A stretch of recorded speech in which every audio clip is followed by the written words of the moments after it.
Hey everyone, my name is Mike Vandenberg. I'm the executive chef of Course, the restaurant inside the Great Plains Culinary Institute here at Southeast Community College in Lincoln.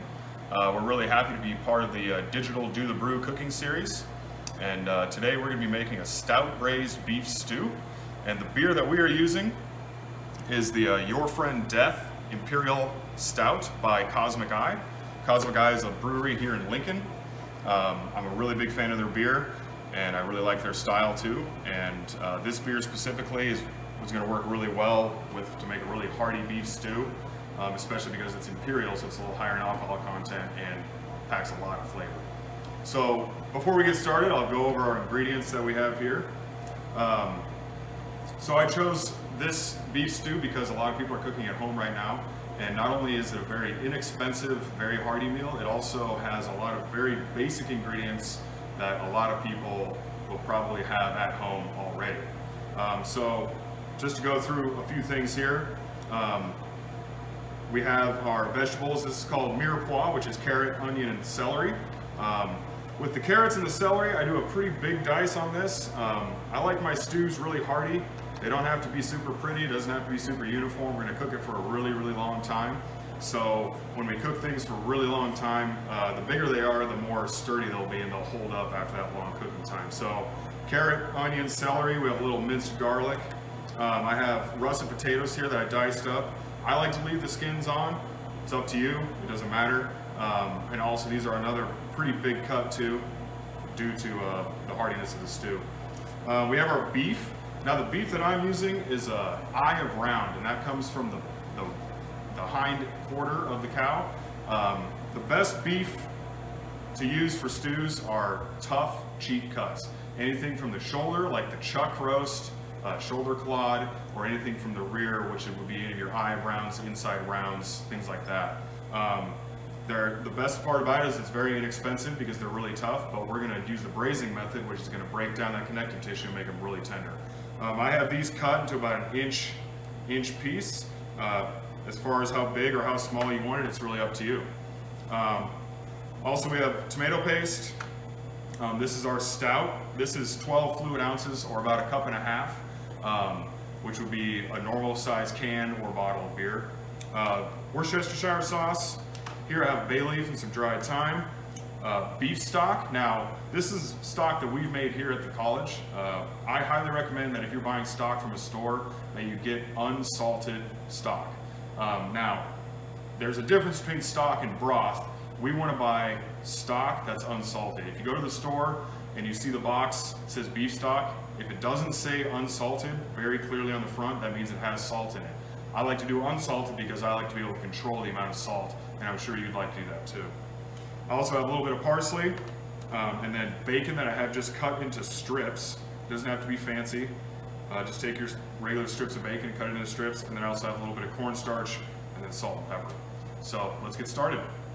First thing we're gonna start with is we're gonna sear off our bacon. Now, it's very important. What I have here is just a 5.5 quart Dutch oven, pretty common size. I think a lot of people would have this. We're gonna start the bacon in a cold pan. Now, the reason behind that is we want the bacon to start to render slowly. If you add the raw bacon straight to a hot pan, it has a really high chance of sticking to the bottom.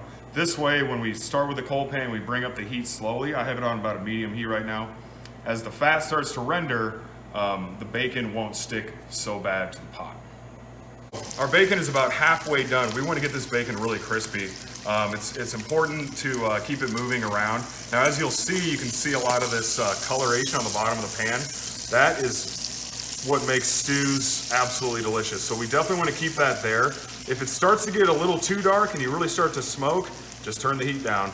Right now I'm running this on, like I said, a medium heat. If you happen to be using an induction burner, I have it set at 250. As you can see, our bacon has started to foam over so much to where you can't even see it anymore. Now, if you're making this at home, and your bacon starts to foam up like this and you might be off doing something else, this is when you want to come right over to the pot and stand over it, because it can go from crispy to burnt in pretty quickly. So as you can see, our bacon is rendered real nicely, and it's pretty crispy. So what we're going to do is we're going to drain this off and keep the bacon fat separate from the actual bacon. And I just have a strainer here set over a small bowl. Now, in my kitchen and in my life, it's sacrilegious to throw away the bacon fat. So if you don't want to keep it, that's on you.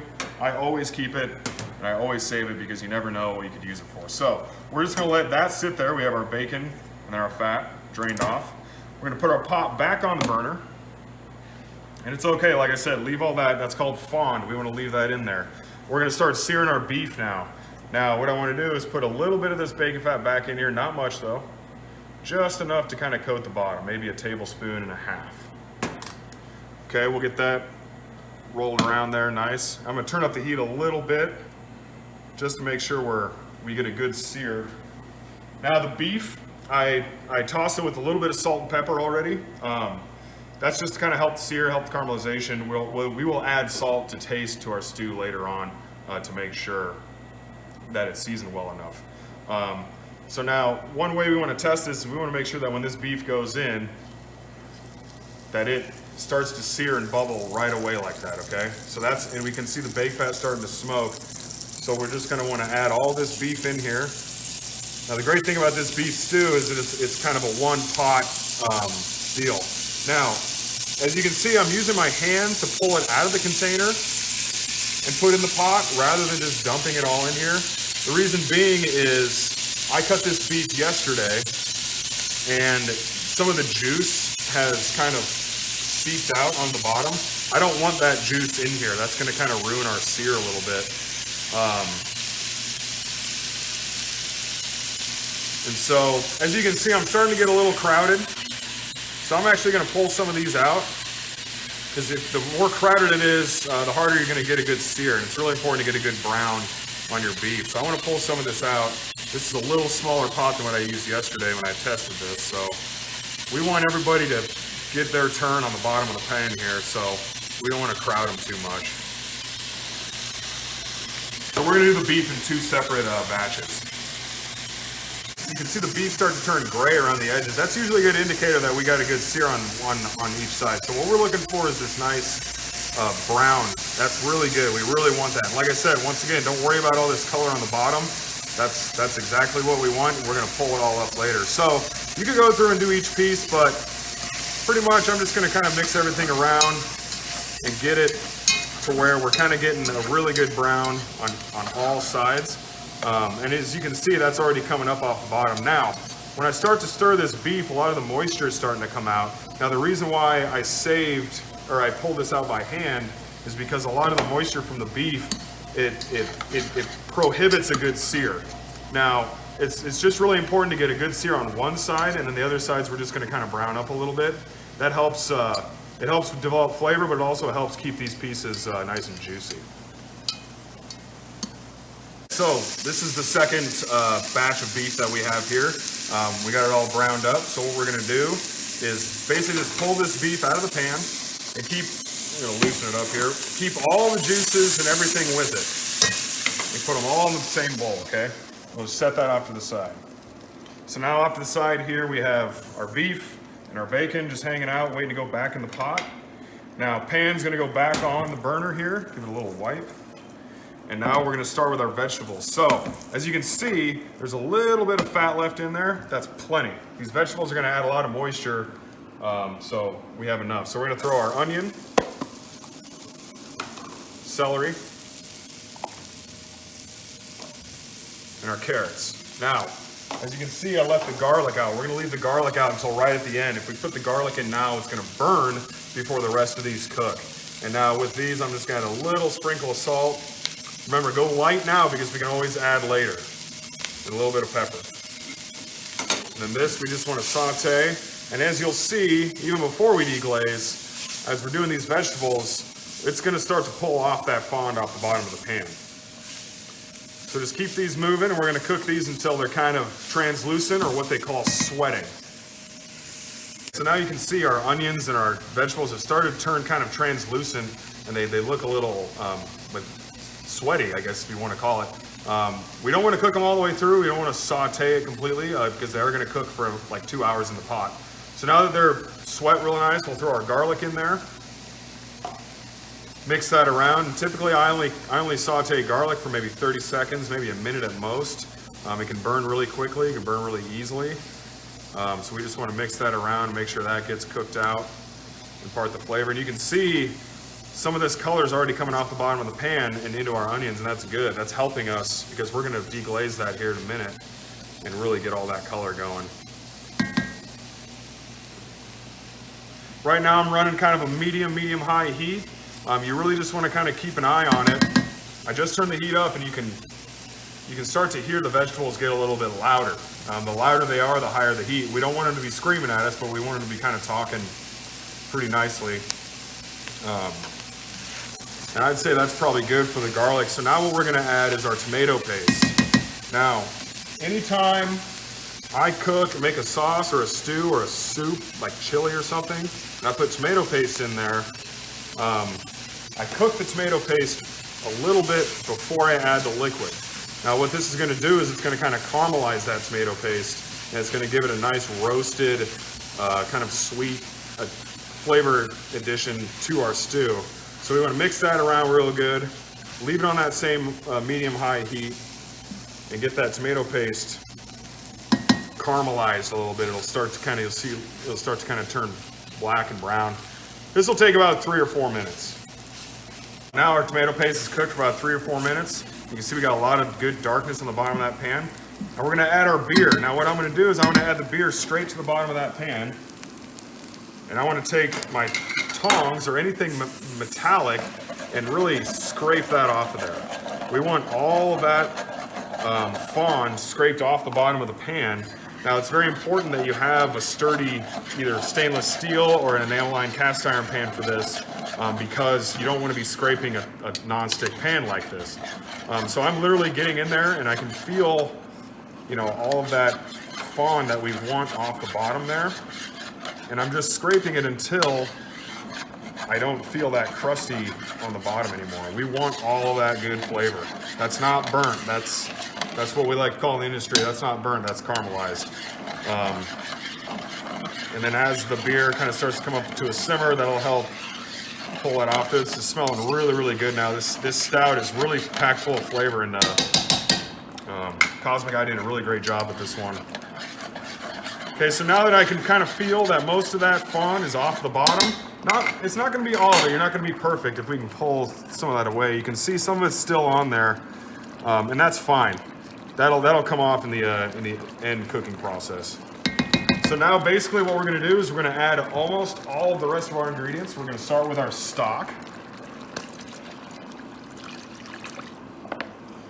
our Worcestershire sauce, our bay leaf and our dried thyme, and then we're going to put our beef back in. Now, as you can see, this beef has collected a lot of juice. Put all that back in there. We want all that in the stew. Okay? And then our bacon, not our bacon fat, just the bacon.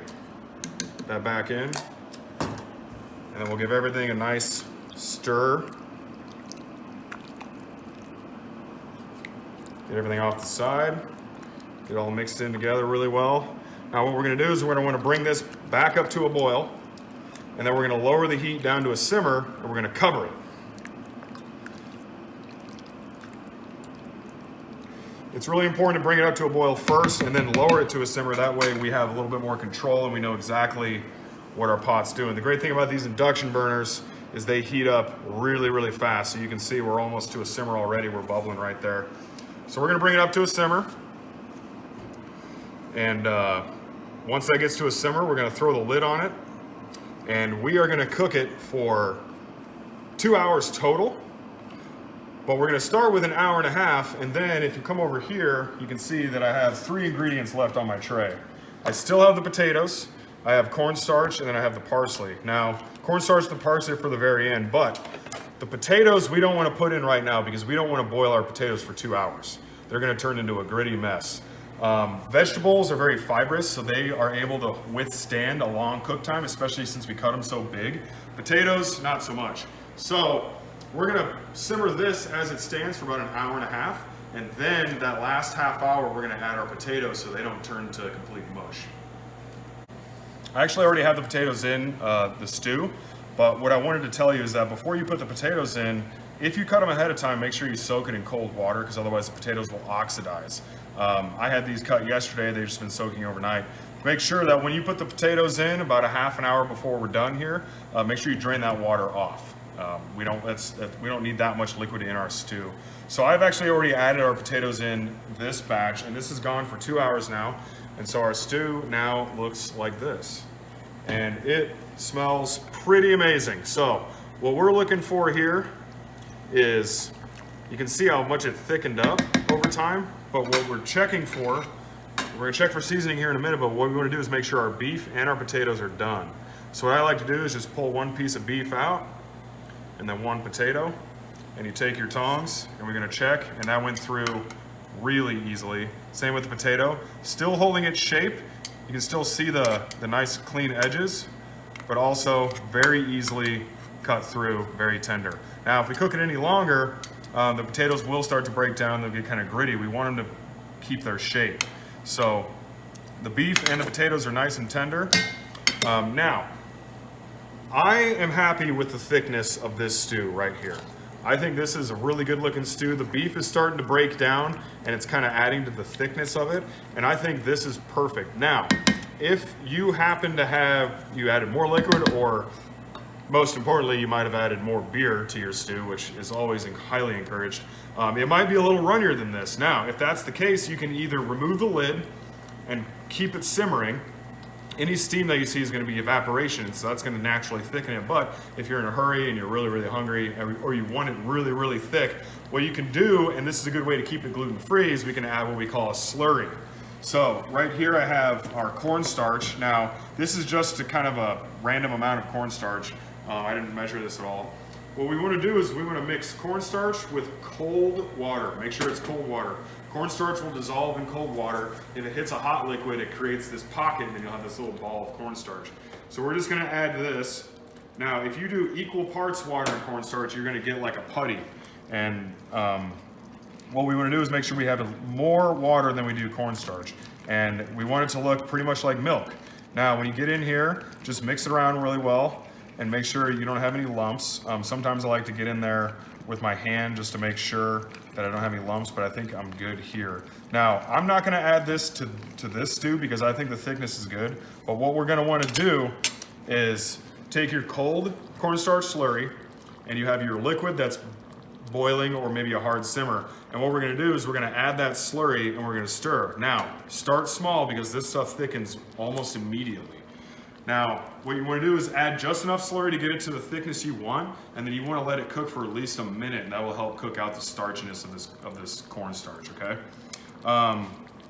So right now what we want to do is we're going to taste it and make sure we have enough seasoning in there, and I just like to get some of the broth. Personally, I think it needs a little bit more salt,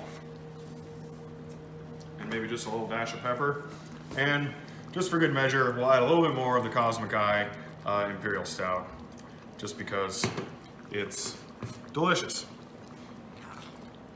Now, with this stew, another big thing is as you're stirring, look for that bay leaf. Pull that guy right out of there. With this stew, if you don't want to do potatoes, you can do any root vegetable. You can do parsnips, turnips. You can even do beets if you wanted to. You can do any kind of potato. You don't have to do russets. I used russets because it's a very common potato and most people have it at their home. Another thing you could do is you could leave the starch completely out of it and maybe serve this over rice or pasta or any sort of grain. It's really up to you. Now, I like to just eat it just plain in a bowl, nice and hearty. And this smells really, really good. I like to get a lot of potato, and I like to get a little bit more of the sauce itself. And then if you want to be real fancy and nice, we use our fancy schmancy parsley garnish.